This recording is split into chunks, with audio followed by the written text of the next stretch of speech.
so we are bringing in some folks who did spend some time working and getting like some pretty critical experience on their gap year. So maybe we will just start with, why don't you just give a little bit of an intro as to who you are and what your gap year journey has looked like. And you're almost done, but how's it going? Yeah, of course. So, hi everyone. My name is Karan. I currently attend Toronto Metropolitan University for industrial engineering.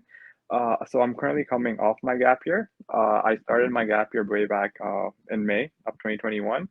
Uh, uh, Specifically because my family was going through issues, financial issues, and personal issues because of the pandemic, and then that really put me into a position where I had to make a tough decision.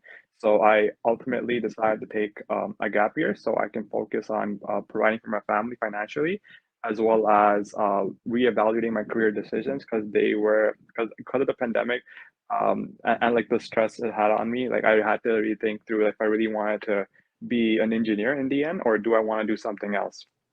And you know what? So I took that gap year, and I'm really grateful I did because of that gap year, I had so much time to think about myself, think about what I actually want to do, and focus on what actually matters in the moment. If I didn't take that gap year, I still would have been doing a bunch of assignments, and especially with engineering, since it's like a very like there's like a really heavy course load, especially in first year, it really takes an emotional and mental toll on you. So I took my gap year. I decided to get right into the workforce, and my first position, uh, when I took my gap year, was as a sales consultant at Bell, and I was just pretty much like testing the waters 'cause I didn't know what I wanted to do. I knew I wanted to try something. So the best way to find out what you want to do is just try different things. So first, that was my first position as a sales consultant. I had no experience under my belt other than a couple of nonprofit experience. I was pretty much irrelevant. But what I did in that moment, when I was interviewing with the manager, and when I was just generally the recruiting process, was I just made sure to highlight my soft skills, my transferable skills that I learned from engineering. And there's not many because like engineering is a really technical field, and sales consultant is like you're really it's exact opposite because you have to mingle with customers and whatnot, right? But you still have, like I still have to like try my best in order to do so. So I talked about those. I talked about my soft skills and how I just really want to like focus on providing value to a customer. And in the end, like those little things was what mattered most to my manager at that time, and I ultimately landed my position. And I got my foot in the door of, like, I guess you can call it uh the not the corporate world, but I guess like it's getting a job in general. So that's where I started. I worked there for 2.5 months, I believe, and it was a great experience. I really enjoyed, speaking with customers and learning about the different products they sell and how to like actually sell a product. It was really fun. Made a lot of friends as well. But in the end, it was just like it wasn't what I wanted to do. But I moved on from that. I looked into something else, something more part of the corporate world, and that's where where that took me was to CIBC as a project coordinator, and this is where I decided to kind of like it was really hard for me to land that position as a project coordinator. But what I did was just talk. Also, again, here talking about my transferable skills, but here this time, since I didn't have any like paid experience. I had still had nonprofit experience within managing financials, and that's something I really like to do.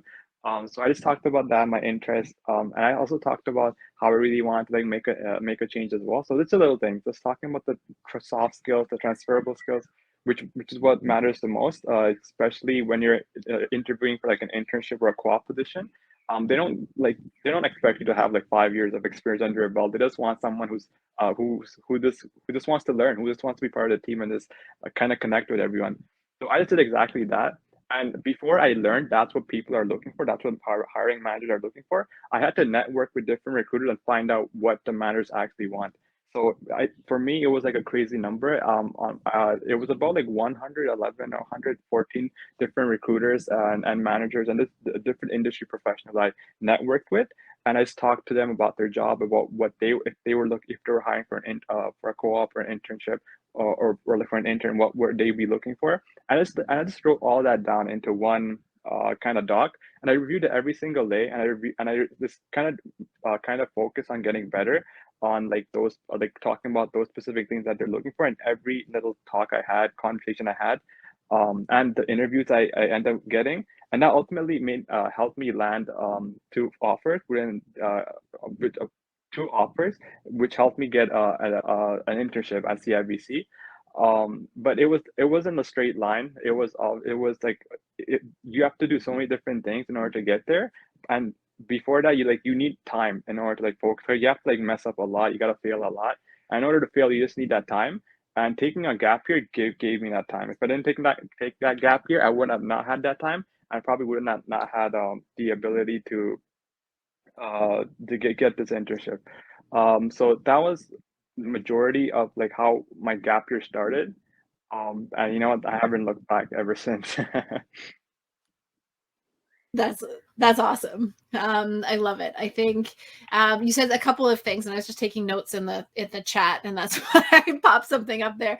I think you said a couple of things that are really important for people who are listening, and I just want to kind of like draw them out and like put a spotlight on them. Yeah, Number one, the fact that you didn't have any experience. And I yeah, think a lot exactly. of people get scared by that because they see job postings that say you need experience, and you're always told like you don't have experience, you can't get a job. And when you actually look at those transferable skills, those come from all sorts of different places in your life. It doesn't Yeah, have to be just a paid opportunity. If anybody here was in the session that we had on getting a job, we talked about that employers are looking for somebody that is dependable, that is going to show up, that they don't have to chase down. They're looking for somebody who can communicate and somebody who is a team player. And those are all transferable skills that can come from whether you played on a sports team or you were a volunteer for something or you babysat your brother or you took care of your elderly exactly. grandmother.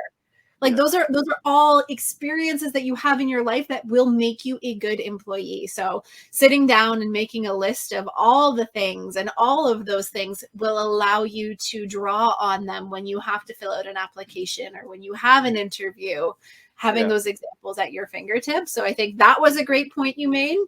And I liked also that you talked about failure and the fact that you talked to 100+ people before making any major moves. I think that so many times we're looking for that silver bullet awesome answer, that yeah, pill that's going to make us lose 100 pounds, that thing that's going to get us that life hack that's going to get us straight A's, that whatever. And there are no shortcuts in life. Like you've got to put in the exactly. time and you've got to try things out, and 90% of the time it's not going to work. And that's fine because you're going to learn from it, you're going to move forward, and you're going to get closer to your goal, which you eventually were able to land something pretty awesome. Yeah, for sure. Did I summarize Um, that okay? Did I get yeah, yeah, no, you did a great job. Yeah, for sure. awesome? Yeah, I love it. So I think you did so many really incredible things on your gap year. One of the things that I'm curious to learn a little bit more about is how did you find balance in your gap year? Because we hear a lot from people on gap years that they are either doing nothing or they're doing too much or they're doing everything in one particular like quadrant of their life, like they're just working mad hours and making Yeah, yeah, cash. So yeah. what did you do to keep some balance in your life, or how did that play out for you? Yeah, that's a great question, Michelle. So it all starts with kind of knowing what you value in life and like your motivations as well. You need to focus on like what matters the most to you. So for me, that was my family. Well, is my family. I want to be able to still work towards my goals and dreams, my professional goals and dreams, my personal goal, buying a home. That like these things that like, specifically matter to me. So you gotta keep that, like, gotta write that down somewhere, and you gotta look at that like I'd say every night. That's what I do. You can look at it once a week or like even like but still look at it like regularly because what happened is you actually end up focusing on like those things that matter the most to you. So let's say like you won't like if you focus on the things that matter most to you and like you write them down, like you make sure not to focus on something that's not like part of like what you want to do. So that's one thing. Just kind of writing it down, having it like at the back of your head, knowing that this is why I do what I do, and this is what I have. Like this is what I got to focus on, and not focus on something else. The other thing is just, just to kind of like focus. Like it's hard to focus on things that matter mostly sometimes because there's so many distractions in life, right? Like sometimes this happens or this happens to a friend or this happens to a family, and things happen, right? And then focusing can get hard sometimes. So it's just again, like it's just again important just to remind yourself what matters most to you, and just like generally to learn how to like kind of focus better. Personally, what I do is like focus on meditating and like as I practice mindfulness. I kind of being in the moment, being present, focusing on just my breath, is focusing on what's going on like right now, which helps to kind of like it just helps other parts of your life, like your professional life, your personal life. You understand like what you want to do, and you don't focus on what is like kind of like a waste, or you don't need like, or kind of like a distraction. So meditating definitely has helped me kind of transform my life. Other things that I personally do would just kind of just be like I guess appreciating the moment, appreciating, and or just kind of finding like kind of just being like, this this being grateful for what there is right now. I know sometimes what happens is like you end up doing so much because you think you're not doing enough, or sometimes you do it less because you think you're doing so much, right? And sometimes you just gotta be like to find a middle ground, you just gotta be grateful, and you're just like once you're grateful, you're like, okay, I'm doing enough, and now I can do more. But at the same time, like not do too much, right? So like being grateful kind of works in that kind of helps me find that balance as well. And then what I do, like kind of like an activity I do for myself, is like I kind of write down what I'm grateful for every single day to know that I'm on track. But at the same time, I'm not like because sometimes I think, oh, I'm not doing enough, right? I'm not doing enough to get like achieve that dream of buying a home. But I'll list down like I'm grateful I did this today. For example, I signed up for this credit card and I got this, getting one step closer of getting a home because now I have a higher credit limit and stuff, right? So it's just the little things in life. So that definitely helps. But as it's just your personal habits. Having great habits is really important for like a fulfilling and there's a good quality of like having generally a good quality of life. If you have bad habits and like if you're not if you're just kind of like not focusing on what matters, you're like kind of you're just kind of like walking through life like that's generally that's an entire big bad habit, right? So just kind of focusing on good habits, and it all comes down to your motivation and why you do what you do.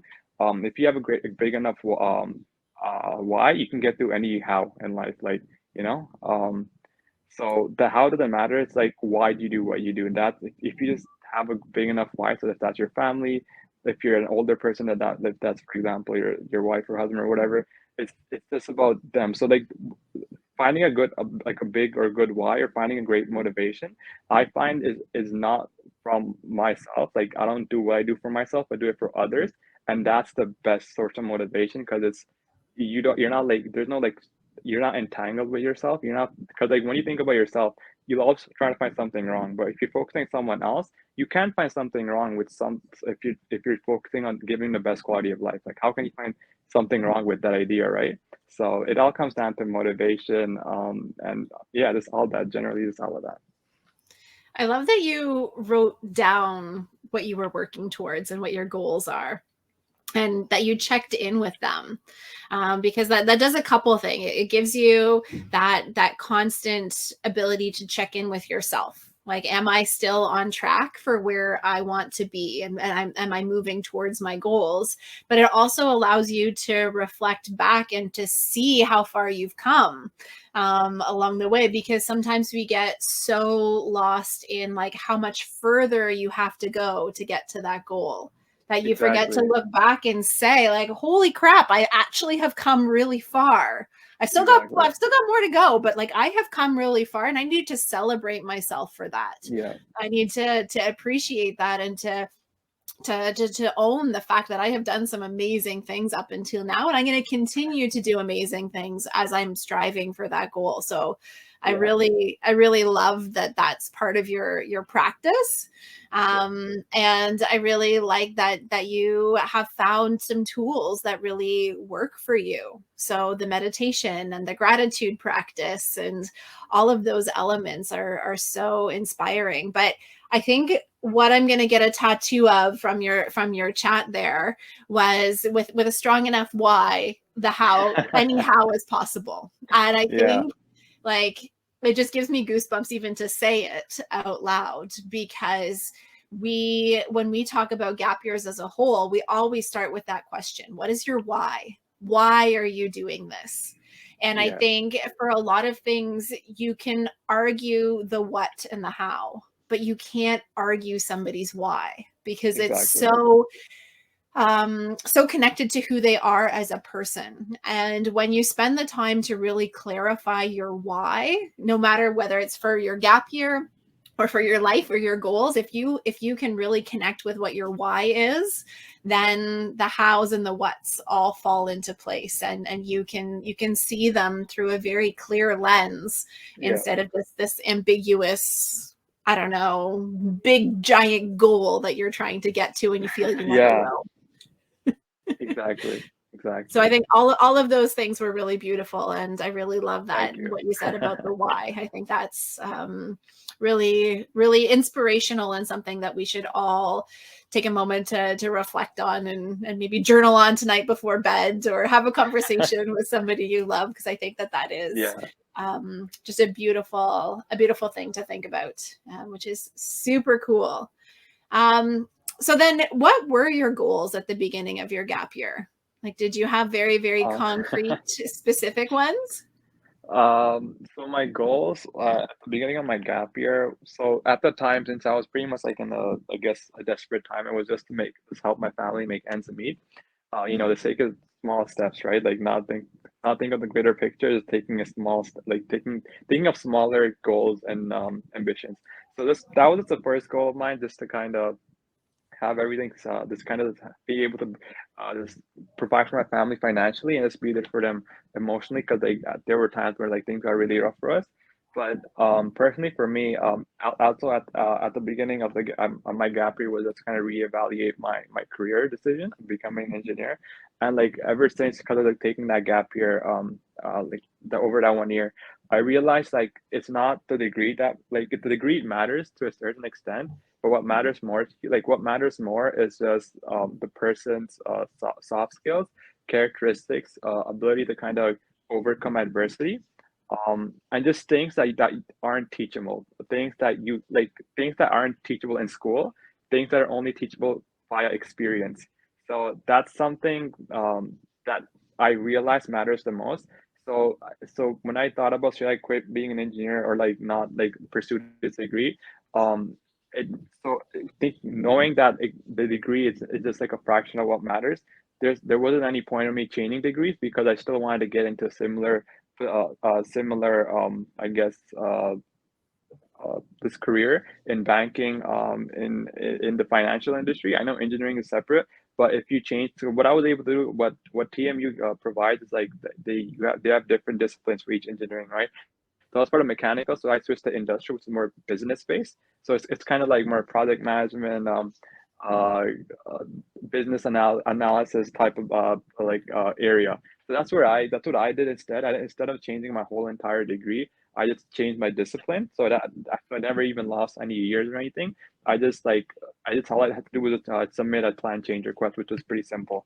But like that, I understand it, that whole entire concept of like what matters most is like an individual's characteristics and personality over the degree. I understand that and realized that because I took my gap year, and because I took the time to kind of chat with so many different people, understand like what they think, and then what matters, majority of what matters to them.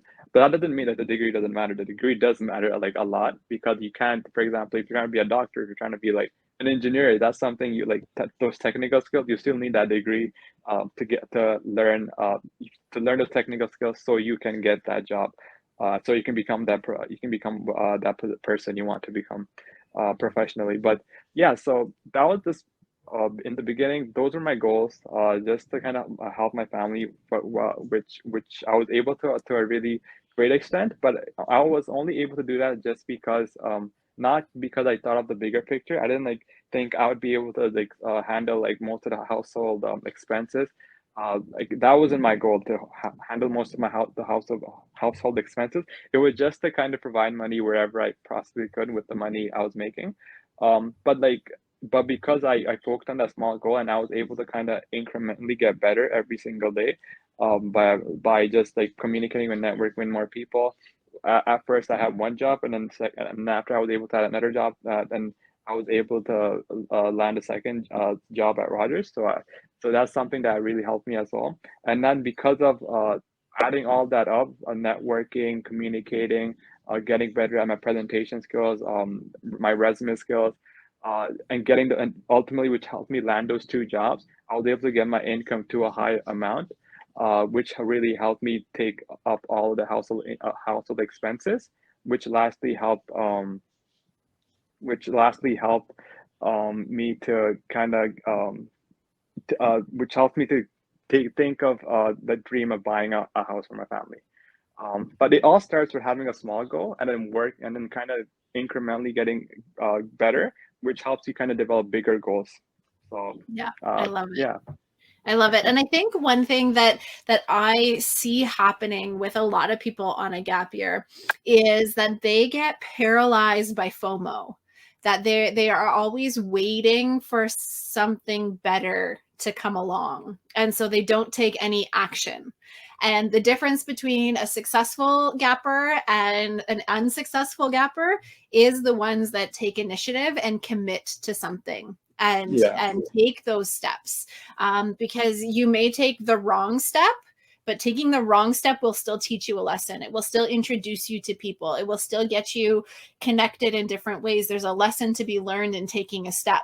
yeah, The only wrong decision you can make on your gap year is to make no decision at all and exactly. not take action. That is the biggest mistake I see so many people making, and then they just end up sitting on the couch waiting for something perfect to come along, and that's not how the world works. You've got to get out there, Exactly. you've got to take initiative, you've got to commit to something, and like you said, incrementally you get closer and closer to those goals with every small baby step, and sometimes those U-turns can even teach you something and you move closer to where you want to be.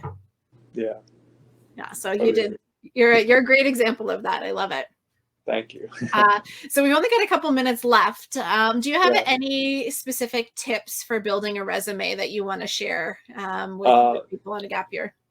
so yeah, I guess there's a lot of things I've learned because I when I first started at the beginning of my gap year, my resume was it was very bad. It wasn't the best resume. It had so many different issues. Now looking back at it, I was like, wow, that was my resume. But but yeah. So the different things I've learned through networking with different industry professionals, recruiters, managers, it all depends on the job you're applying to. Let's say you're applying for a business analysis job, or like you're applying for like a quantitative role, like somewhere where you're gonna be a role where you're going to be doing a lot of number crunching. Then what you want to do is you want to quantize. So when I say quantize, you want to list a lot of numerical achievements within your resume.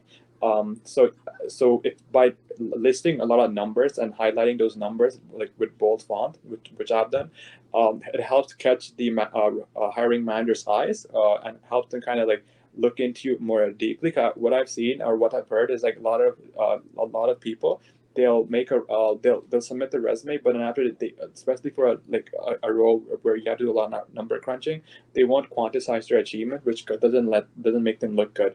So by quantizing your achievement, you show that you've actually added a lot of value to the organization you've previously worked for, which in turn helps kind of make helps the readers, I mean the managers, so the hiring manager want to know more about you, and if they want to know more about you, they'll want to interview you. So for definitely quantize your achievements, and then going a bit more deeper into it. Don't be a doer, be an achiever. So when I say don't be a doer, is don't list your responsibilities as under your different experiences you have, but list your achievements instead. And I say that because a lot of people on their resume, they most of them look like thinkers and doers, which is great. We need those people at the same time to stand outside, to stand and just be unique, because there's like a lot of resumes that come in, especially if you're trying to apply to like a really big position. Let's say, and especially for like a huge corporation like CIBC Rogers, they got a bunch of resumes and they don't have time to look at all of that. So definitely you want to you look like an achiever. So definitely always list your accomplishments, and try not to list your responsibilities unless you don't have as many accomplishments for whatever reason. And if you don't, then focus on achieving, focus on getting achievements under your belt. So it makes so you can look you can just be different and like stand outside the pack, like be different. That's the second thing. And the third thing is just you have to list relevant information towards the job you're applying towards. So let's say you're applying towards being I don't know, like a business analyst, for example, or let's say a project coordinator, like I've done. Then what they want to see as a project coordinator, what people like, make sure you like kind of research the job description. So if you after you research the job description, you find out what achievement you should list that when you're applying to that when you make your resume and you're applying towards jobs.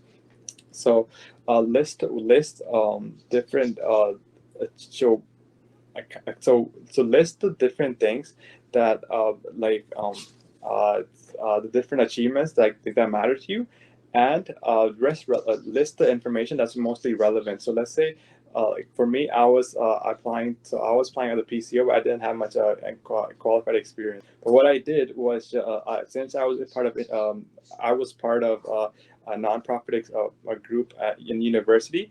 I was able to list that I networked with Chris Hatfield to get information,